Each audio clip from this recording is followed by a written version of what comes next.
अस्सलाम वालेकुम स्टूडेंट्स। माई सेल्फ Mohammad Rizwan Rasool, I am your physics teacher. उम्मीद है बेटा आप सब खैरियत से होंगे। हम chapter number 2 motion and force discuss कर रहे थे और आज का टॉपिक हमारा है 2.8 elastic and inelastic collision.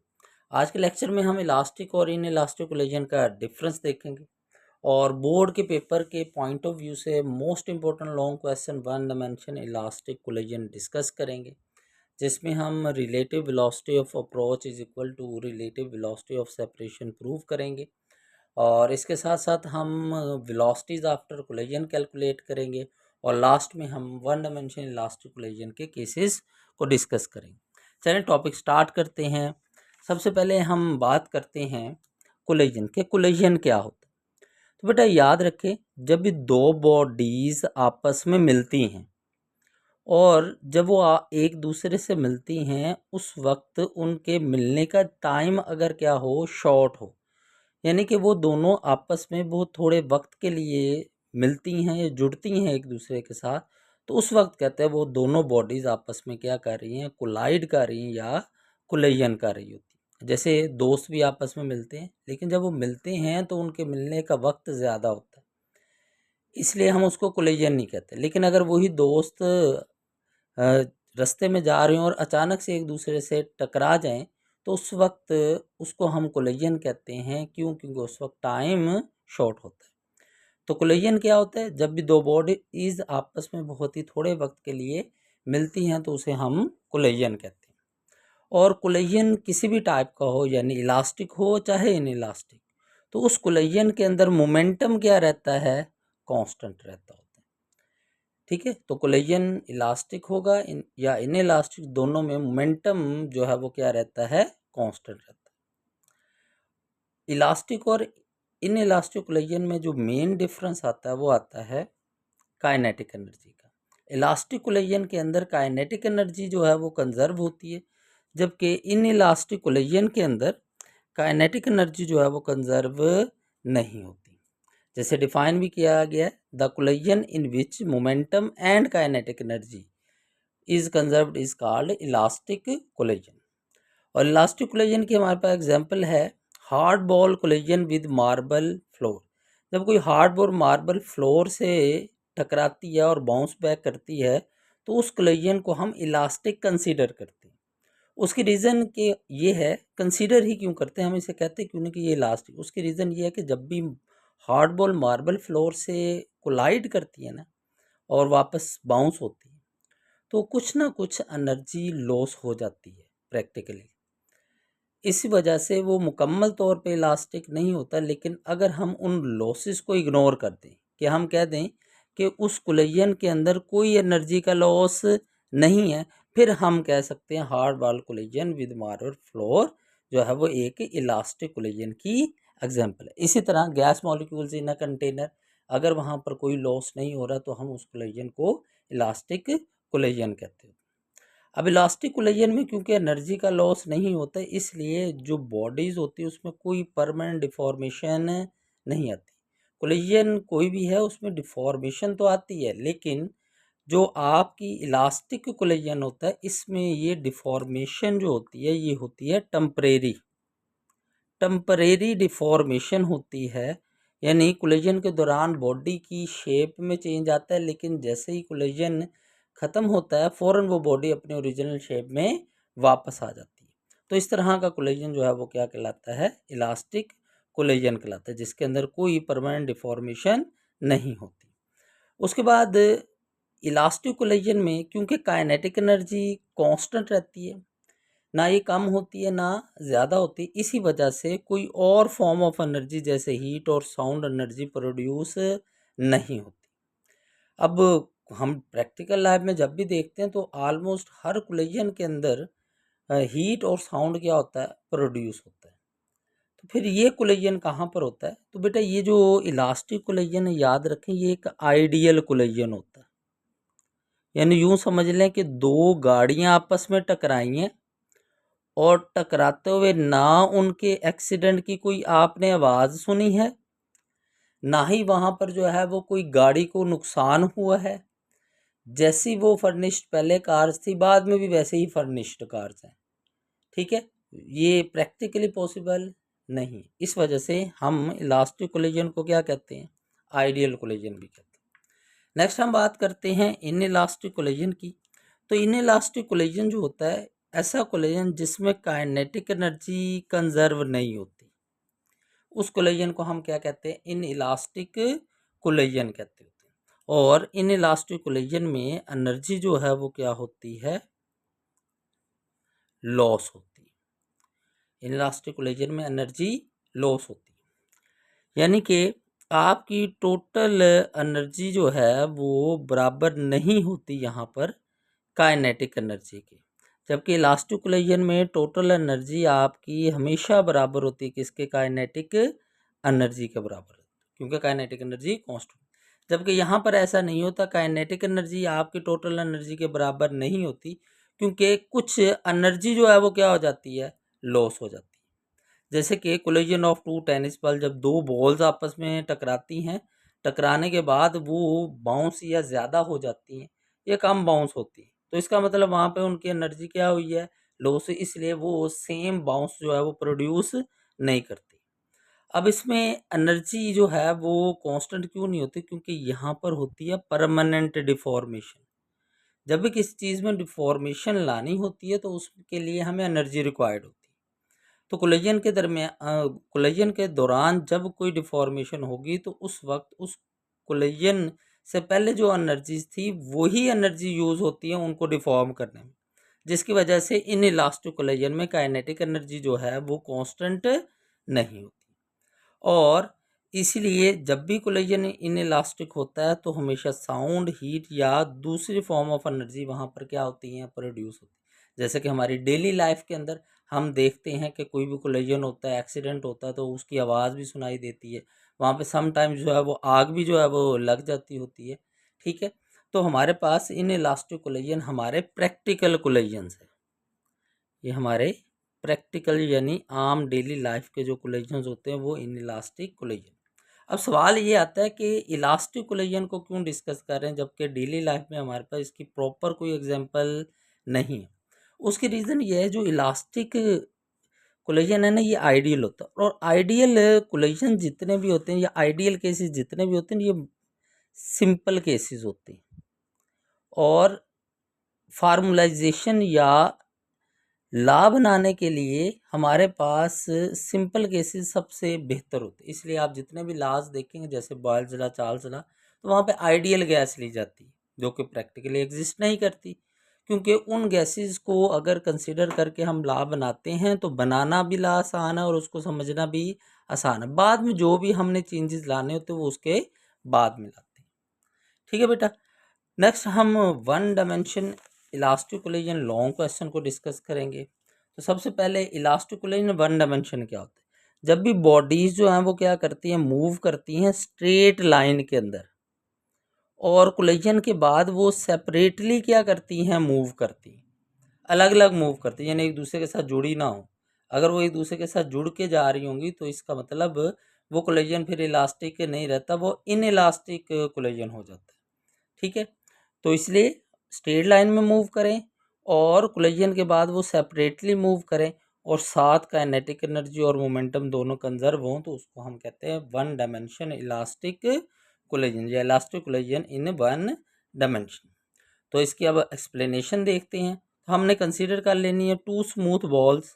Smooth balls इसलिए लेनी है ताकि कोई फ्रिक्शन की फोर्स ना हो, ताकि फ्रिक्शन की वजह से कोई एनर्जी लॉस ना हो।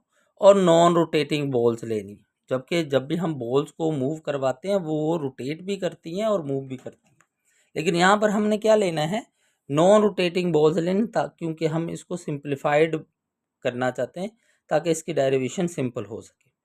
ठीक है, और हमारे पास जो बॉडीज़ हैं दोनों, एक का मास m1 है, दूसरी का m2 है, दोनों स्ट्रेट लाइन के अंदर मूव कर रही हैं और उनकी इनिशियल वेलोसिटी, m1 की इनिशियल वेलोसिटी v1 है और m2 की इनिशियल वेलोसिटी क्या है, v2। And after collision, collision के बाद m1 and m2 move with final velocity. Collision के बाद की वेलोसिटी जो है m1 की वो है v1 डैश और m2 की वेलोसिटी क्या है, v2 डैश। सिंपली आपने याद रखना है कोलिजन से पहले बगैर डैश के वेलोसिटीज़ हमने मेंशन रिप्रेजेंट करनी है, और कोलिजन के बाद की वेलोसिटीज़ को डैश के साथ क्या करना है, रिप्रेजेंट करना है। ठीक है। नेक्स्ट, अब क्योंकि वन डायमेंशन इलास्टिक कोलिजन है, तो वन डायमेंशन इलास्टिक कोलिजन जो है उसके अंदर मोमेंटम भी हमारा कांस्टेंट होता है और काइनेटिक एनर्जी भी क्या होती है, कांस्टेंट। तो पहले हम law of conservation of momentum apply करते हैं। हमने पढ़ा हुआ है m1v1 plus m2v2 equal to m1v1 dash plus m2v2 dash. ये law of conservation of momentum की फाइनल इक्वेशन है। अब इसकी सिंप्लीफिकेशन करेंगे तो हमने m1 को एक साइड पे ले जाना, यानी ये m1 हमने m1 के साथ ले आना और m2 को m2 के साथ ले जाना। ठीक है, तो हम लिखेंगे m1v1 वैसे ही आ जाएगा, m1v1 डैश उधर से इधर लेके आएंगे तो वहाँ प्लस है, तो यहाँ पर आकर क्या हो जाएगा, माइनस m1v1 डैश। बिल्कुल इसी तरह m2v2 डैश वैसे ही आएगा, जबकि m2v2 दूसरी तरफ जाके माइनस हो जाएगा तो m2v2 आ जाएगा। ठीक है, अब यहाँ से हम m1 को कॉमन ले लेंगे तो आ जाएगा v1 minus v1 dash is equal to, और यहाँ से m2 कॉमन आ जाएगा, ये आ जाएगा v2 डैश माइनस v2। ठीक है, तो इस तरह कॉमन लेके आपने इसको इक्वेशन 1 का नेम दे देना। ठीक है, बिल्कुल इसी तरह हम अप्लाई करेंगे law of conservation of kinetic energy. अब law of conservation of momentum तो हमने पढ़ा है, लेकिन law of conservation of kinetic energy नहीं पढ़ा। लेकिन हम इसी law of conservation of momentum से law of conservation of kinetic energy भी बना सकते हैं, क्योंकि मोमेंटम का फार्मूला होता है P is equal to mv और काइनेटिक एनर्जी का फार्मूला होता है 1/2mv का स्केयर। दोनों केसेस के अंदर आप देखें तो दोनों में सेम फिजिकल क्वांटिटीज़ हैं, बस फार्मूले का डिफरेंस है। बस उसी डिफरेंस को देखते हुए हम यहाँ पर law of conservation of kinetic energy लिख देंगे। जैसे हम देखेंगे law of conservation of momentum, तो वो है m1v1, उसी को एज इट इज़ लिख दें m2v2 is equal to m1v1 dash plus m2v2 dash. अब हम इसको काइनेटिक एनर्जी का फार्मूला बना देंगे, 1/2 लगा देंगे सबके साथ और वेलोसिटीज का स्केयर कर देंगे, तो ये हमारे पास आ जाएगा law of conservation of kinetic energy आ जाएगा। अब इसमें अगर आप देखें तो तमाम टर्म्स में 1/2 मौजूद है, तो हम दोनों साइड पर 1/2 कॉमन लेंगे और ये एक दूसरे से कैंसिल आउट हो जाएगा और हमारे पास इक्वेशन आ जाएगी m1v1 का स्केयर प्लस m2v2 का square is equal to m1v1 dash का स्केयर प्लस m2v2 डैश का स्केयर आ जाएगा। ठीक है, अब बिल्कुल इसी तरह जैसे हमने प्रीवियसली किया है law of conservation of momentum के अंदर हम m1 वाली टर्म्स को एक तरफ ले जाएंगे तो हमारे पास आ जाएगा m1 v1 का स्केयर और साथ आ जाएगा माइनस m1 v1 डैश का स्केयर, और इक्वेशन के दूसरी तरफ m2 v2 डैश का स्केयर और माइनस m2 v2 का स्केयर आ जाए। तो m1 वाली टर्म्स एक साइड पर कर दी, m2 वाली एक साइड पर कर दी।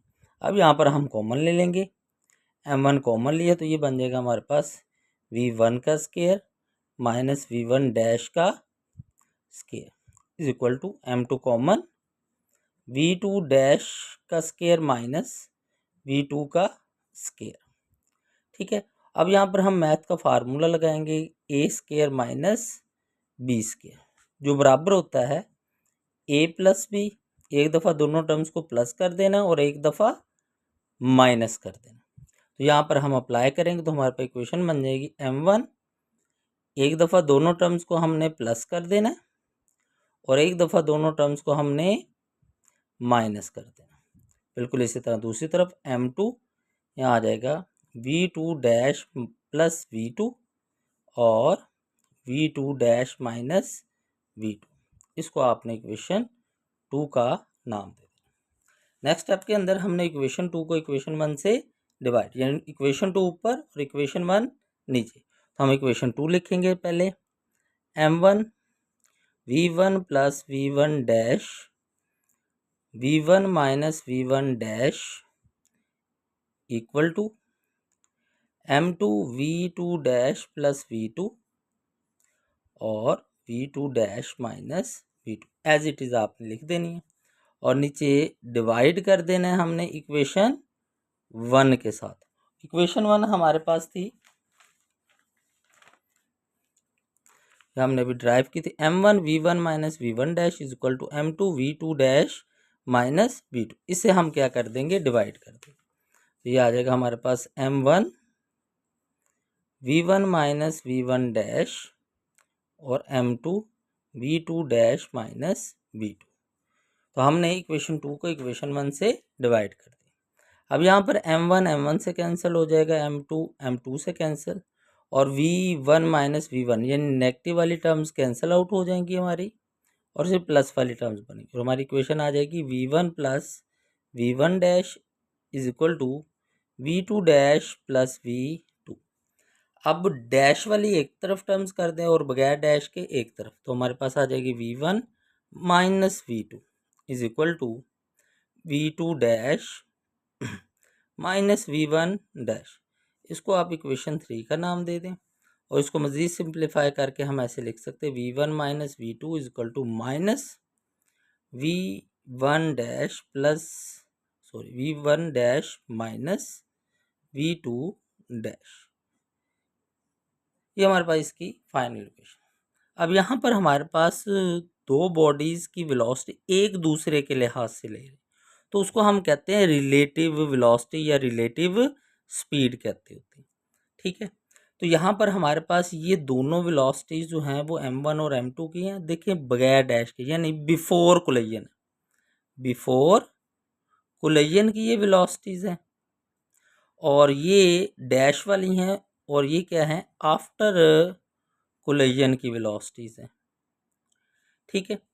अब कोलिजन से पहले दोनों बॉडीज़ एक दूसरे की तरफ जाते ताकि एक दूसरे से मिल सके, टकरा सके, तो इसलिए हम कहते हैं ये वेलोसिटी है बिफोर कोलिजन, ठीक है।